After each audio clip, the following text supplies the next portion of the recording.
Long ago, beyond the Seven Kingdoms, there stood a mountain so tall its peak disappeared into the clouds. At its summit slept the last dragon in the world. His name was Oryx. For 1,000 years he guarded a crystal called the Heart of Dawn, a gem said to hold the first light ever created. Legends warned that if the Heart of Dawn fell into the wrong hands, darkness would cover the world forever. One winter, a shadow sorcerer named Malvek learned of the crystal. He gathered an army of monsters and marched toward the mountain. Kingdom after kingdom fell before him. When news reached a small village, a young blacksmith named Rowan decided to act. He wasn't a knight. He wasn't a wizard. He had never fought a battle. But he knew nobody else would reach the mountain in time. Armed only with a sword he had forged himself, Rowan began the journey. He crossed forests haunted by giant wolves. He sailed through seas where glowing serpents swam beneath the waves. He climbed frozen cliffs where the wind screamed like ghosts. After many weeks, he finally reached the summit. There he found Oryx. The dragon was enormous. Golden scales covered his body, and his eyes shone like molten sunlight.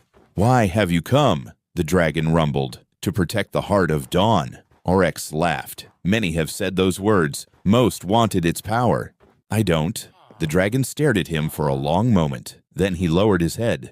"The army arrives by sunrise. If you wish to defend the crystal, stand with me." As dawn approached, Malvek's army surrounded the mountain. Thousands of monsters climbed the slopes. The battle began. Oryx unleashed rivers of golden fire. Rowan fought beside him, defending the crystal chamber from creatures that slipped through. Hour after hour, they battled, but eventually Malvek himself reached the summit. The sorcerer struck Oryx with dark magic. The great dragon crashed to the ground. His scales dimmed. His breathing slowed. Malvek raised his hand toward the Heart of Dawn. "The world belongs to darkness now." Rowan looked at the dying dragon. Then Oryx whispered, "The heart was never meant for dragons." "What do you mean?"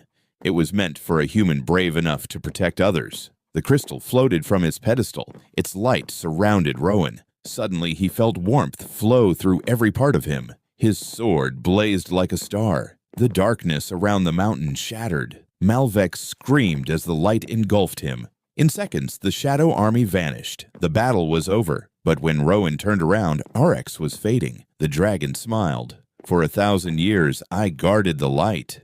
His golden form dissolved into countless sparks. Now it has found its true guardian.